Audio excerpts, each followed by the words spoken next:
Good morning po sa inyong lahat mga kapatid. Ako po ang inyong abang lingkod, Johnny the Bagger. At pag-usapan natin muna ngayon itong biglang pagtigil ng Iglesia ni Cristo sa kanilang rally. Okay, bagamat karapatan ng lahat ang pagpupulong-pulong ng ganyan para i-call out ang gobyerno para sa kaniyang mga pagkukulang, pagmamalabis or ano pa man, sapagkat tayo po ang tunay na amo ng mga politikong naglulumuhod sa atin kada panahon ng halalan. Ang problema, pagkatapos ng halalan, iba na ang nangyayari. Tayo na ang nagbumukhang kawawa.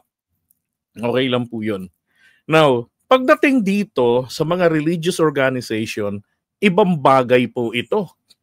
At alam niyo naman ho, meron hong sinasabi nga sa kasulatan, sa Biblia, di ba? Na igalang ang mga pamahalaan, yung mga ganon. Sapagkat yan ay itinakda ng Diyos. O, ngayon, kagabi ho, nagulat ako kasi merong post si Benji Contreras na merong nag-text sa kanya na taga-INC na ang sabi, supposed to be itong third day, which is today, ay mga lalaki na lang daw ang padadaluhin. Sabi niya, bakit? Ano gagawin sa mga nanay? Uwi ng bahay, maglilinis ng bahay, ganun. Pero kahina-hinala kapag mga lalaki na lang. Diba? Tapos biglang nakita ko kagabi, pagkatapos kong nagmumuni-muni, kaya hindi ako nakapag-live dahil baka mamura ko si Amy, kaya hindi na ako nag-live, nakinig na lang ako habang nanggigigil. Ngayon, nakita ko itong post na to. Iglesia ni Cristo ends their protest gathering at the Quirino Grandstand. Sabi ni Sabala, I did not need. Bakit ay? Ikaw na ba ang nagdedesisyon? Ikaw na ba ang may-ari ng inyong samahan? Wala na ba si Manalo, rubber stamped na lang ba? 'Di ba? Ayan oh. Sabi niya, it did not need 3 days to achieve the goal. 'Di ba? Dapat na nagsasalita ng ganito yung pinuno talaga nila eh. Bakit yung mga anik-anik, 'di ba? But anyway, pangkalahatan ito, an act of one is an act of all. Ganun yan eh. Now, sabi rito, it did not need 3 days to achieve the goal of sending the message that we are calling for justice, accountability, transparency, and peace. Tama po, yun ang sinasabi natin noon pa, kahina-hinala kayo. Bakit kailangan 3 araw? Tapos tong mga DDS, ganun din ang kanila na sinasabi, di ba? 3 araw din ang gagawin nila. Tapos yun, ang eager na eager talagang pinagmamalaking lusob. O, paano daw pagka dumami? Si Pokis, talagang feel niya na milyon-milyon yung mga tao. Ganon din si Mike, kaso nilangaw ho eh. Unang araw, nilangaw, 1.5. Peak nila, 4,000. Pero hindi nakakabuo ng 2,000 sa isang oras. No, yung mga nasa EDSA. Pero may mga INC member din na pagkagaling doon, umaalis doon ng maaga sa Luneta, dumidiretso naman sa mga nasa EDSA. Ngayon, may problema rin kasi sila rito. They're calling for justice, accountability, and transparency. Bakit hindi nila maatake, wala silang sanction kay Marcoleta? Hindi ba, naalala ko kapag ikaw ay mananalangin o tatayo ka sa pulpito ng Diyos, sisiguraduhin mo na ikaw ay malinis. Hindi ba? Kaya nga kinakailan, manalangin ka. As much as possible nga, nag-ayuno ka pa. Di ba? Nakamit mo yung kapatawaran ng Diyos dahil hindi biro ang pag-apak sa dakong kabanal-banalan. Yun nga, yung pulpito. Aba, ginamit nila sa rally. Tapos si Marcoleta na aminado sa kanyang ginawa, sa kanyang sose, na dahil daw may pakiusap yung mga donor niya, ayun, brinake niya na ang batas. He did not bend the law, but he broke the law. Anong ginawa niya? Kunwari walang ganong batas. Diba? Hanap daw, wala naman daw batas. Sabihin daw kung mayroong batas. Abogado nagtatanong ng ganon. Kalokohan. Kaya nga sinasabi, kailan mo malalaman kung ang isang abogado ay nagsisinungaling? Sa oras na ibuka niya ang kanyang bibig. Yun po yung mga masasamang abogado. Parang si Marcoleta. Di ba? Pero ang INC, walang imik sa kanya.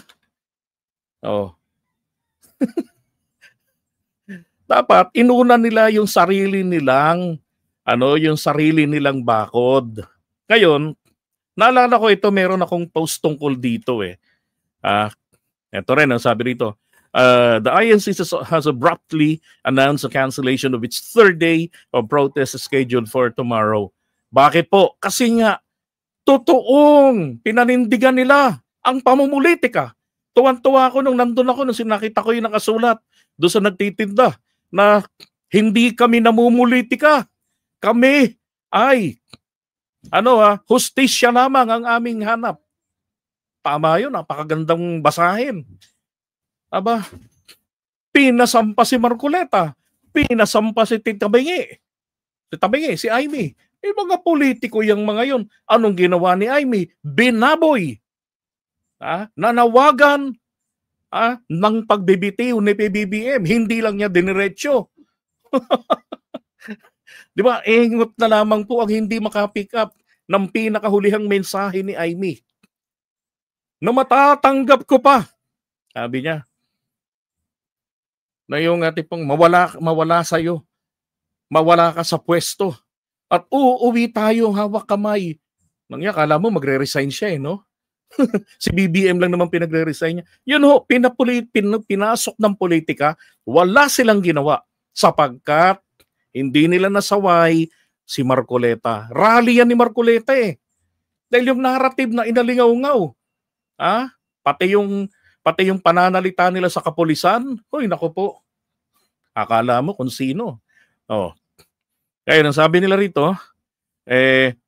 sabi nga, hindi na nila masaway nun si Amy sa kanyang kalahating oras na tirada. Akala ko nga si Maharlika yung nagsasalita eh.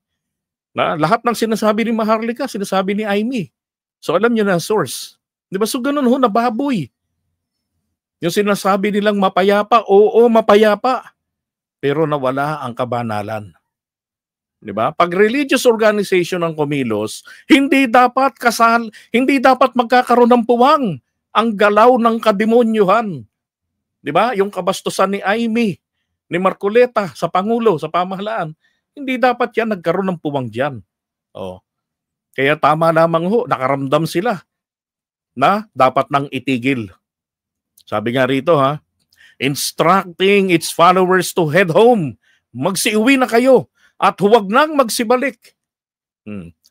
Kagabi nung mabasa ko to, naalala ko po itong post ko. Post ko po ito, hindi po sa araw ng rally. Nobyembre 15 ko ito pinost. Ang sabi ko, sa ngalan pa ng Diyos yan ng tunay na pangalan ng Diyos. Yung nasa tetragrama to ng Hebrew. Yung sa translation ay Yahweh, Jehovah, di ba? Dahil ang binibigkas lang nila dyan, yung 4 na yan na letra. Ngayon, ang sabi ko rito, kung nasa panig ng mga destabilizers ang kalooban ng Diyos na buhay laban kay PBBM, bibiyayaan sila ng magandang panahon sa loob ng 3 araw mula sa preparasyon. Kailan yun? Mula 15. Hanggang 18 ng Nobyembre 2025. Tapos, ano ang nakita natin mga kababayan? Hindi ba nakakaawa yung mga miyembro? Ulan? Ilang beses yan?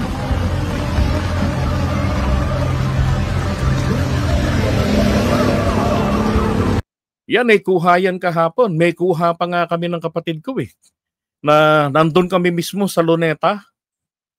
Nakakaawa sila Biglang bumuhos yung ulan ng bandang hapon. Siguro 1-2 oras bago magsimula ang programa. Tapos saka uminit. Grabe yung panahon nun Init, ulan, kulimlim. Di ba kaya init, kulimlim, init, ulan. Nako. Maalala ko kasi dati nung nagdadaos kami ng mga gawain sa labas. Nung mga 80s. Panahon ng mga Miracle Bible Crusade sa mga lansangan, isa yan sa ipinagpaayuno, idinadalangin na magbigay ang Diyos ng magandang panahon, walang ulan sa haba ng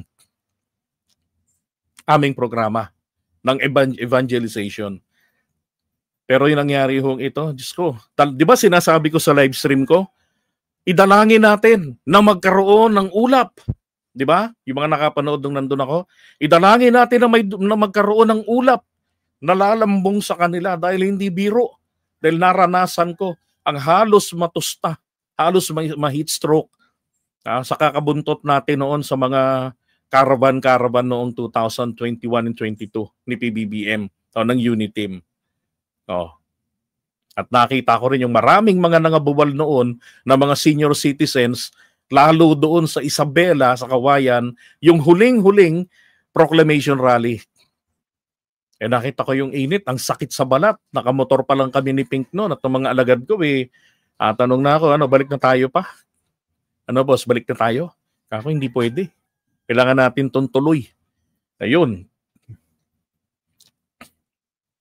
Kaya totoo talaga buhay ang Diyos. So, maliwanag, hindi sila binigyan ng magandang kapanahunan. Kanina, walang rally ngayong araw na ito. Ano nangyari? Ang ganda ng sikat ng araw. Kahapon, mga bandang 5:00, kahimbingan pa ng tulog yan, o kasarapan ng pagkakape, umulan. Unang pumasok sa isip ko sila, kawawa naman. Diba? Hindi talaga natutulog ang ating Panginoong Diyos. Mabuti naman din po ang bagay na ito, nagpaparamdam sa kanila, kumikilos.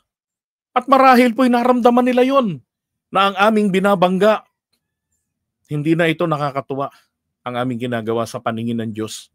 Kailangan na naming mag-inot-inot, pero ang mali nila, pinasampa nila ang dalawang politiko, pinulitika nila. Naalala ninyo yung isang content ko na comment lang?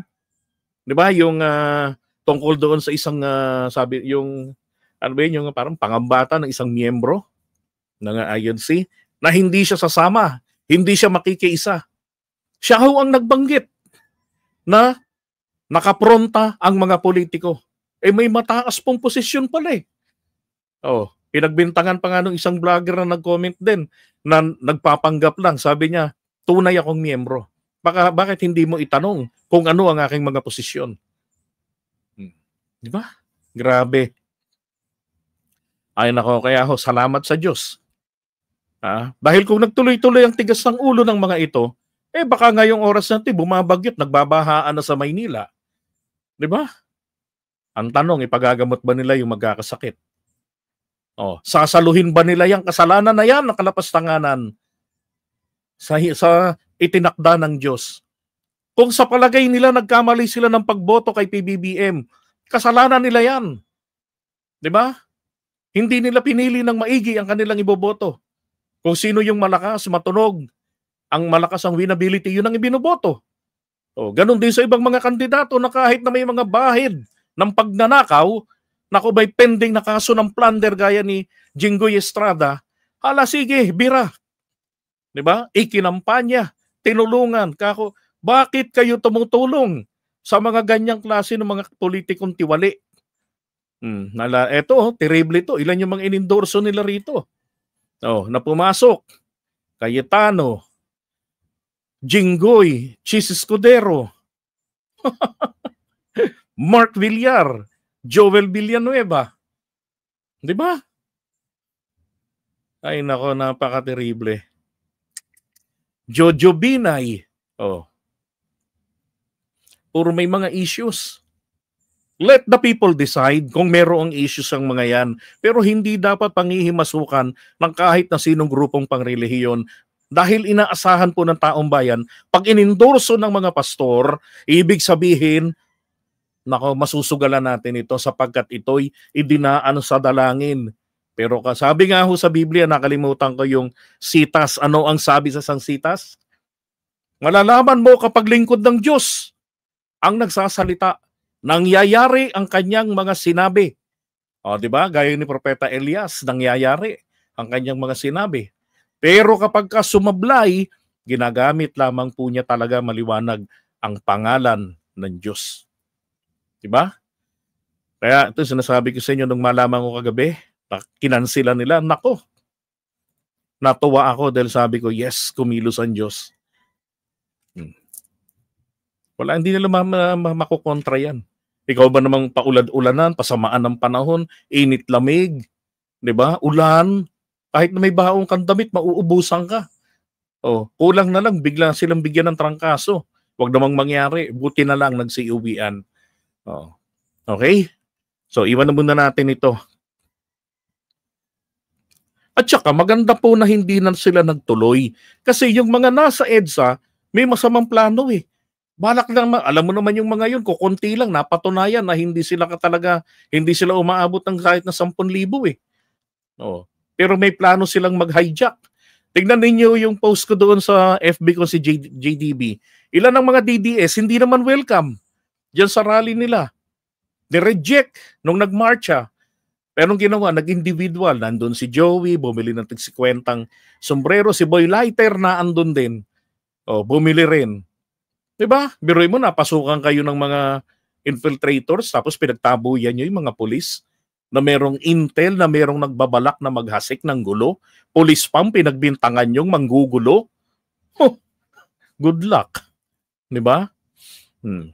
Ngayon, ang inabot nila, bad luck. Tama po kayo, hindi po pababayaan ng Diyos na pamuran yung kampon ng nagmumura sa kanya. Kasi Yahweh ang binura ang pinagmumura ni Duterte noon eh. No, etong mga to, mga sigaw ng mga to puro pabor kinadigong eh. 'Di ba? Ay nako.